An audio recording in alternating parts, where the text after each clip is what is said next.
Of you may recall that I was here with Honorable Eugene Wamalwa 2 or 3 years ago, and before we went on a tour of Meru, we had also this encounter with the media because we are very important stakeholders. And last night our brother Rigiji was on Meru TV, and I think very well received in Meru. So we want to issue this statement, and my colleagues will add their comments, because wherever we are in Kenya and we are talking to the country from every corner, whether we are doing it from Maua or from Meru or from Sekuru or indeed from Sugoi. All right. So the title today, and this press statement is entitled "Kenya at Risk: Sovereignty Undermined, our youth exploited, our citizens abandoned, and the integrity of our passport compromised." It's dated the 7th March here in Meru. The United Alternative Government, speaking in defense of the Constitution of Kenya and the sovereign will of its people, issues this urgent statement regarding grave matters that threaten Kenya's security, international standing, and democratic future. Kenya's passport, Kenya's youth, and Kenya's neutrality in regional and global affairs are not commodities to be bartered or squandered. They are sovereign assets held in trust for the people of this republic. Through credible diplomatic channels and corroborated reports, deeply troubling information has emerged concerning the irregular issuance of travel documents, the recruitment of Kenyan youth into foreign combat roles, the abandonment of Kenyan citizens stranded abroad, and the facilitation of sanctioned actors within our borders. Taken together, these failures have transformed Kenya into a pariah state, one that contributes to instability in East Africa and undermines its own citizens at home and abroad. Indeed, as we speak, I think William Ruto is handing over the chairmanship of East African Community Summit. And as he does so, he has performed poorly. During his tenure as a chair of the summit, we have seen that even countries of the region did not have enough confidence even to pay up their contributions. One of our members today in our entourage is Honorable Kanini Kega, a member of Yala. He can, I think, put a few suggestions or really comments in that area. But it's a shame, and it is good that William Ruto is handing over the chairmanship today. Number one, the sale of Kenyan passports, a sovereign crime. The Kenyan passport is a sacred instrument of national identity. It is not a commodity, and it is not for sale. Like the majority of Kenyans, the United Alternative Government is outraged by the credible evidence that the Ruto-led regime has engaged in irregular issuance and de facto auctioning of Kenyan passports and identity documents to foreign nationals, among them alleged drug lords, human trafficking overlords, lords, and rebel groups facing international sanctions. Of particular gravity is a confirmed issuance of Kenyan passports to individuals connected to Sudan's Rapid Support Forces, RSF, a militia whose Commander General Mohammed Hamdan Dagalo, commonly known as Hemeti, stands sanctioned by both the United Nations and the United States of America for genocide and crimes against humanity in Darfur. That individuals linked to a sanctioned warlord responsible for genocide now hold Kenyan travel documents is not merely a colossal act of betrayal, it is a deliberate criminal enterprise masquerading as governance. The consequences for ordinary Kenyans are both immediate and lasting. Heightened scrutiny at international borders, severe complications in obtaining visas for education and employment, lasting reputational damage to the Kenyan passport, and the erosion of bilateral trust with Western and regional partners. This is not a partisan matter. It is a matter of national security. And now we are having some showers of blessings. Shall I continue? Beyond passport integrity, the illegal issuance of identity documents to foreign nationals forms part of a calculated plan to rig Kenya's 2027 general elections and to deploy foreign militias as instruments for suppressing Kenyan voters. This scheme includes the unlawful registration of foreign nationals from Somalia, Ethiopia, Uganda, and Tanzania on Kenya's electoral roll, as well as the organized distribution of Burundian youth across the country as agents of political violence. Our youth made dogs of war, human trafficking in plain sight. No Kenyan is safe, and no Kenyan youth shall be trafficked into foreign wars. The Ruto regime's punishing economic mismanagement and relentless taxation have driven an entire generation into desperation. Stripped of jobs and hope, Kenya's youth have become easy prey for criminal recruitment networks operating brazenly within our borders. These networks lure young Kenyans with false promises of well-paying civilian employment abroad, only to place them in military uniforms and force them to fight for Russia's military on the killing fields of Ukraine. Our young men and women, deceived into conflict before they understood what was happening, have been turned into disposable instruments of a foreign power in a war they neither chose nor consented to. And no numbers are already dead. And we saw last night the pain with this family in Meru. I think their loved one, James Kamau. This is not speculation. More than 30 Kenyan youth have returned against all odds, bearing chilling first-hand testimonies of the brutality they witnessed and endured. These are sons and daughters of Kenya who have been deceived, exploited, and abandoned. This regime's response has been to deflect, deny, and scapegoat junior officials. We ask Mr. Ruto, how many more Kenyans must die on foreign soil before your regime accepts responsibility? Number 3, Kenyans stranded abroad, the duty to bring our people home. No Kenyan citizen stranded abroad should be compelled to purchase their own ticket home. Repatriation is a state obligation, not a personal burden. A large contingent of Kenyan citizens are stranded in Middle Eastern countries, trapped in deplorable and life-threatening conditions. Conditions made all the more perilous by the ongoing escalation of hostilities between Israel and the United States on the one side and Iran on the other. We are deeply disturbed by reports that the government of Kenya has in several instances demanded that stranded citizens purchase their own return tickets as a condition for repatriation assistance.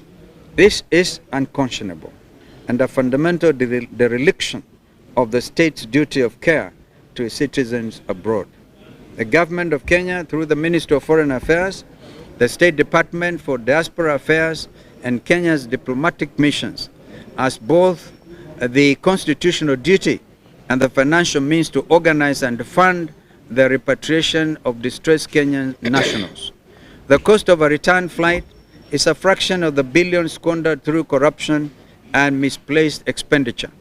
There is no justification whatsoever for leaving Kenyan citizens to perish or suffer in foreign lands because they cannot afford airfare home.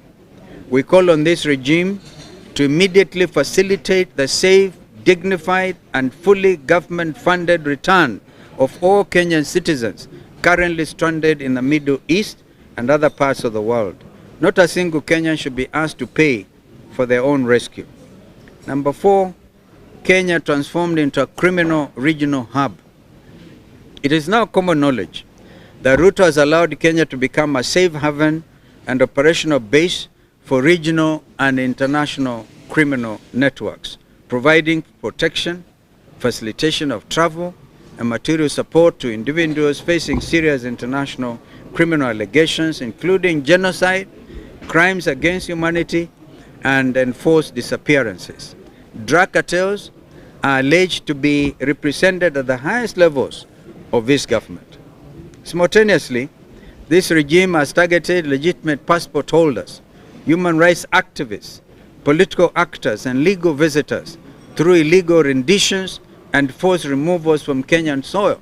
We have in particular our Zimbabwean colleague who was actually asked to go back to Zimbabwe, and this person working in that space of human rights.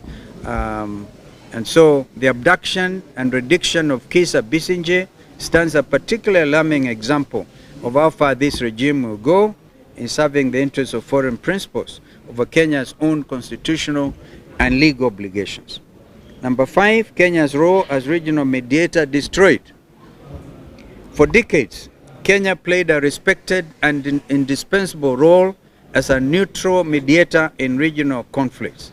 From South Sudan to Somalia, the Great Lakes region to the Horn of Africa, and yours truly was actually instrumental in these efforts to really bring peace and amity and good order in our region. The role that we played in helping Somalia, in bringing around the fact of the reality of the world's newest state, Southern Sudan, by signing of the comprehensive peace agreement in Nairobi, when President Kibaki was able to actually preside over that, and even Burundi. I think our record in this area is very well documented. Any association between the government of Kenya and parties implicated in genocide exposes these countries to sanctions regimes, diplomatic isolation, and the reputational damage that will take generations to repair. Ruto's reckless associations have already undermined Kenya's credibility as a peace and security facilitator, including his vital role in hosting regional infrastructure for humanitarian support. I want to move very quickly now. I think we're almost through. A captured state, the machinery of betrayal. The violations described in this statement are not the work of rogue officials acting alone. To issue illegal passports, support criminal networks, and facilitate human trafficking at scale requires institutional capture at the highest levels of government. This conspiracy is only possible through the active facilitation of the Office of the President, the Department of the Interior, the National Intelligence Service, and the Immigration Department. This is a top-down criminal enterprise in which state officials work alongside illegal structures to circumvent the Constitution. Threat to Kenya's financial system and the future of United Nations offices in Nairobi. The cumulative impact of these violations places Kenya squarely in the crosshairs of a Financial Action Task Force, abbreviated as FATF. If Kenya comes to be perceived as a permissive jurisdiction for money laundering and illicit finance, the consequences will be devastating. The erosion of correspondent banking relationships, the collapse of foreign investment flows, and the effective crippling of Kenya's financial system. Of existential gravity is the threat to the United Nations office at Nairobi, one of only 4 UN headquarters globally and the only one on African soil. Kenya's status as host is contingent upon international credibility and the enduring trust of the world community. Should Kenya lose United Nations offices in Nairobi, it would represent an irreversible national humiliation. And again, I was directly involved in enhancing the status of what used to be UNEP to now United Nations offices in Nairobi, a task that we accomplished under the leadership of our late brother Kofi Annan, the UN Secretary General, who came to Nairobi deliberately to elevate the status of Nairobi to UN headquarters. People's demands. In the interest of transparency and constitutional order and Kenya's international credibility, the United Alternative Government calls for the following immediate actions. Number 1, an immediate independent parliamentary inquiry into all irregular passport and identity document issuance with full public reporting and the revocation of all unlawfully issued documents. Number 2, criminal investigations into all networks, recruiting Kenyan citizens into foreign combat roles with full accountability extending to senior government officials. Number 3, a full public account of all Kenyan nationals recruited into foreign conflicts, including verified figures on those deployed, those deceased, those missing, or indeed those who have returned. Number 4, the immediate, fully government-funded repatriation of all Kenyan citizens stranded in the Middle East and elsewhere.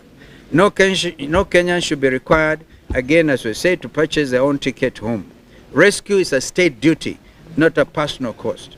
Number 5, a formal diplomatic clarification affirming Kenya's neutrality and non-alignment with any foreign military campaign inconsistent with international law. We have always held the principle of active non-alignment. Number 6, a comprehensive compliance review of Kenya's anti-money laundering, counter-terrorism financing, and immigration control frameworks. Number 7, which is the last one, full adherence to constitutional protections regarding due process and the principle of non-refoulement, including appropriate restitution in all cases of unlawful rendition. Since silence in the face of these violations is not an option, we issue this statement not to inflame, but to protect the Republic and uphold the dignity of every Kenyan citizen abroad, at home and abroad. The United Alternative Government stands ready to restore dignity, to restore integrity to our institutions, defend Kenya's international reputation, and ensure that the state power is exercised only in accordance with the Constitution and the rule of law. Kenya must remain a respected member of the international community, not a subject of suspicion, revulsion, or indeed international sanction. Finally, as we address these grave matters of state, the United Alternative Government wishes to speak directly to all Kenyans. Please take every precaution to keep yourselves and your families safe during the ongoing heavy rainfall currently affecting most parts of our country. Nairobi, as we saw last night, was completely flooded. Avoid flooded roads and low-lying areas.